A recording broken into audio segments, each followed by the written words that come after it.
TPCC క్రమశిక్షణ committee chairman గా MP Mallu Ravi బాధ్యతలు చేపట్టారు. పార్టీ నేతలు లక్ష్మణ్ రేఖ దాటకుండా ఏదైనా మాట్లాడొచ్చని అన్నారు మల్లు రవి. సోషల్ జస్టిస్ ఉన్న ఏకైక పార్టీ కాంగ్రెస్ పార్టీ అన్నారు. పార్టీలో ఏవైనా అంతర్గత విషయాలుంటే అందరి ముందు కాకుండా పర్సనల్ గా పీసీసీ నేతలతో చెప్పాలని అన్నారు. పార్టీపై దుష్ప్రచారం చేస్తే కఠిన చర్యలు తప్పవంటున్న ఎంపీ మల్లు రవితో మా ప్రతినిధి విజయ్ ఫేస్ టు ఫేస్.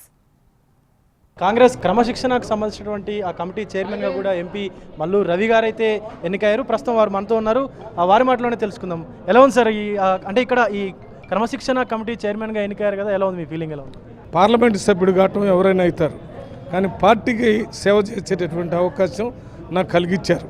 ప్రజలందరికీ నేను ఒకటే మాట ఇస్తున్నాను, లక్ష్మణరేఖ దాటకుండా వారి సమస్యలు వారి పరిస్థితులు అన్నీ కూడా స్వేచ్ఛగా మాట్లాడదు. లక్ష్మణరేఖ దాటితే వారికి ఇబ్బంది, నాకు ఇబ్బంది, పార్టీకి ఇబ్బంది. అందువల్ల అందరూ కూడా లక్ష్మణరేఖ లోపల వారి సమస్యల్ని నాలుగు గోడల మధ్య పీసీసీ అధ్యక్షుడికి, నాకు క్రమశిక్షణ సమితికి, లేకపోతే సీఎం గారికి, ఇతర కాంగ్రెస్ పార్టీ నాయకులందరికీ చెప్పుకునేటటువంటి స్వేచ్ఛ కాంగ్రెస్ పార్టీలో ఉంది. అందువల్లనే 100 సంవత్సరాలు కాంగ్రెస్ పార్టీ బతుకుతుంది. నాకంటే ముందు చాలా సీనియర్ నాయకులు చిన్నారెడ్డి గారు, మరి కోదండరెడ్డి గారు, ఇంకా అనేక మంది దీనికి చైర్మన్లు చేశారు. నాకు కూడా కాంగ్రెస్ పార్టీలో ఇక్కడ ఒక క్రమశిక్షణ కమిటీ చైర్మన్గా చేసే అవకాశం దొరకటం నా అదృష్టంగా భావిస్తున్నాను. కాంగ్రెస్ పార్టీ ఐడియాలజీయే నా ఐడియాలజీ కాంగ్రెస్ పార్టీ ఐడియాలజీతో సింక్రనైజ్ అయింది కాబట్టే నేను కాంగ్రెస్ పార్టీలో ఎప్పుడో విద్యార్థిగా ఉన్నప్పుడే చేరాను. అప్పటి నుంచి 40-45 సంవత్సరాల నుంచి కొనసాగుతూనే ఉన్నాను. మొదటిసారి ఎంపీగా 91లో, రెండోసారి 98లో, మూడోసారి ఇప్పుడు ఎంపీ అయ్యాను, మధ్యలో ఎమ్మెల్యే అయ్యాను, స్పెషల్ రిప్రజెంటేటివ్ అయ్యాను. ఏదైనా కాంగ్రెస్ పార్టీయే నాకు ముఖ్యం. పదవులు వస్తుంటాయి పోతుంటాయి, కానీ కాంగ్రెస్ పార్టీ ఆలోచన విధానం ఏంటంటే Congress party socialism, secularism, social justice Congress party మూల సిద్ధాంతం. ఆ మూల సిద్ధాంతాలు మాకు నచ్చినాయి.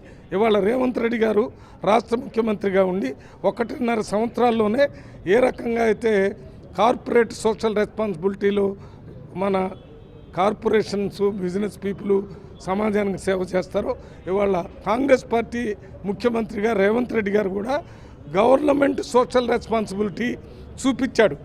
గవర్నమెంటు తెలంగాణ రాష్ట్రం ఎందుకు సోనియా గాంధీ గారు ఆలోచన ఇచ్చారో, సోనియా గాంధీ గారు చూపించిన దారిలో నడుస్తూ రాగానే రైతులకి అప్పులు మాఫీ చేయటం, దాని తర్వాత ఎస్సీ ఎస్టీ బీసీ మైనార్టీలకి 6,000 కోట్లతో ఉద్యోగాలు ఏర్పాటు చేయటం, ఎస్సీ ఎస్టీ బీసీ మైనార్టీ వాళ్ళకి ఇంటిగ్రేటెడ్ రెసిడెన్షియల్ స్కూల్స్ పెట్టడం, దాంతోపాటు మొన్న గిరిజనులకి 12,600 కోట్ల రూపాయలు ఇవ్వటం. ఇది కాకుండా మీరు క్యాస్ట్ సెన్సెస్ రాష్ట్రంలో మొట్టమొదటిసారి చేసి సామాజిక న్యాయానికి మార్గాన్ని ఇప్పించినటువంటి నాయకుడు మన రేవంత్ రెడ్డి గారు.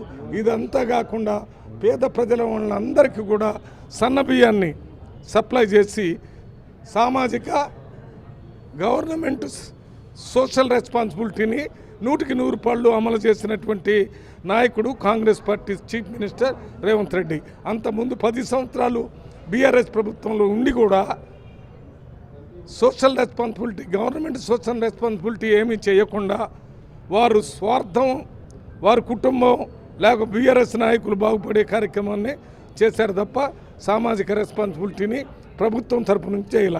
ముఖ్యమంత్రి వాళ్ళు ఈ పనులన్నీ చేసి భారతదేశంలో ఉన్న అన్ని రాష్ట్రాలకి మన ఉదాహరణగా నిలబడ్డాడు. సో గతంలో కొంతమంది పార్టీలో ఉంటూనే పార్టీకి వెనుకబడి కొట్టేటువంటి ప్రయత్నం కూడా చేశారు. అలాంటి వాళ్ళపైన ఎలాంటి చర్యలు ఉండబోతున్నాయి? ఎప్పుడు కూడా నేను ఎవరి మీదనో చర్యలు తీసుకుంటానని ఒక్కటే మాట చెప్తున్నాను. Congress party liberal democratic party. ఈ పార్టీలో మాట్లాడుకునే అవకాశం ఉంటుంది, చర్చించే అవకాశం ఉంటుంది. కానీ ఎక్కడ ఏ స్థానంలో చర్చించుకోవాలా, ఎక్కడ మాట్లాడుకోవాలా, 4 గోళ్ల మాటలు మాట్లాడేది, మీడియాకు పోయి మాట్లాడకూడదు.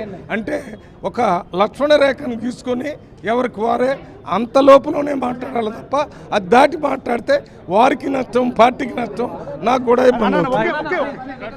సో ఇది పరిస్థితి. క్రమశిక్షణ కమిటీ చైర్మన్గా ఎన్నికైనటువంటి ఎంపీ మల్లు రవి గారు కూడా చెప్తా ఉన్నారు, కాంగ్రెస్ వ్యతిరేక కార్యకలాపాలకు పాల్పడితే మాత్రం ఖచ్చితంగా వాళ్ళపైన కఠిన చర్యలు కూడా ఉండేటువంటి అవకాశం ఉంది అని కూడా తెలుస్తున్నటువంటి పరిస్థితి కనిపిస్తోంది. కెమెరామెన్ కృష్ణతో